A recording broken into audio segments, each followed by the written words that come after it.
பார்க்க போகிறோன்னா, நம்ம கோயம்புத்தூரில் எங்கேயும் கிடைக்காது அப்படின்னு கோயம்புத்தூரில் மட்டும் இல்லை, தமிழ்நாட்டில் நிறைய இடங்கள்ல கிடைக்காது அப்படின்னு சொல்கிற பழத்தை பற்றி தான் நம்ம பார்க்க போகிறோம். என்ன பழம்னு பார்க்கலாமா?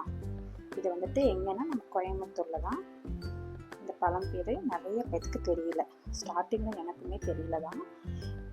வாட்டர் ஆப்பிள், நிறையா நீர் சத்து கொண்ட வாட்டர் ஆப்பிள். இது கேரளாவில், கர்நாடகாவில் நிறைய கிடைக்கும்னு சொல்கிறாங்க. இங்கே அதிகமாக கிடைக்கிறது இல்லை. நானுமே இது வரைக்கும் எங்கேயும் பார்த்ததும் கிடையாது. இதுதான் ஃபர்ஸ்ட் டைம் மரத்துலேயே நான் பார்த்துருக்கேன். பார்த்தது மட்டும் இல்லை, பறிச்சுட்டும் வந்திருக்கேன். இது ஒரு பார்க்கில் நம்ம நார்மலாக பார்க்குக்கு போயிருந்தோம். இப்போ வந்துட்டு என்னடா இந்த பழம் அப்படின்னு சொல்லிட்டு நிறைய பசங்க பறிச்சுட்டு போகிறத பார்த்தோம். பறிச்சுட்டு போகும்போது கேட்டதுக்கு, அக்கா இது தெரியாது உங்களுக்கு, இதுதான் ஆப்பிள்னு சொன்னாங்க. ஒரு சிலர் வந்துட்டு நெல்லிக்காய், கேரளா நெல்லிக்காய் அப்படின்னு சொல்லி சொன்னாங்க. இதோட உண்மையான பேர் எனக்கு தெரியாது. ஆனால் நான் செக் பண்ணி பார்க்கும்போது இது வாட்டர் ஆப்பிள்னு தான் சொல்லியிருந்தாங்க. ஸோ இது வந்துட்டு ரொம்ப ரொம்ப நல்லது. உங்கள் வீட்லேயும் கன்சீவாக இருக்கிறவங்களுக்கு, பெரியவங்களுக்குலாம் நிறைய கொடுங்க, ரொம்ப நல்லது.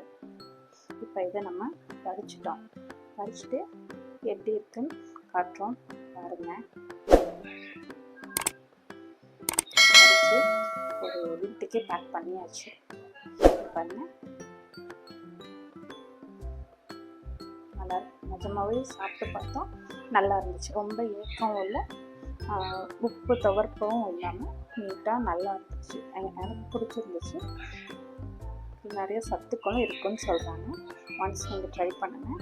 இதோட உண்மையான பேர் என்னன்னு தெரிஞ்சிருந்தாலும் எனக்கு கொஞ்சம் கமெண்ட்டில் சொல்லுங்கள். நிறைய பேர் தெரிஞ்சுக்குவாங்க. இது எங்கே கிடைச்சாலும் தாராளமாக வாங்கி சாப்பிடுங்க, சரிங்களா? நீங்கள் கடைசியாக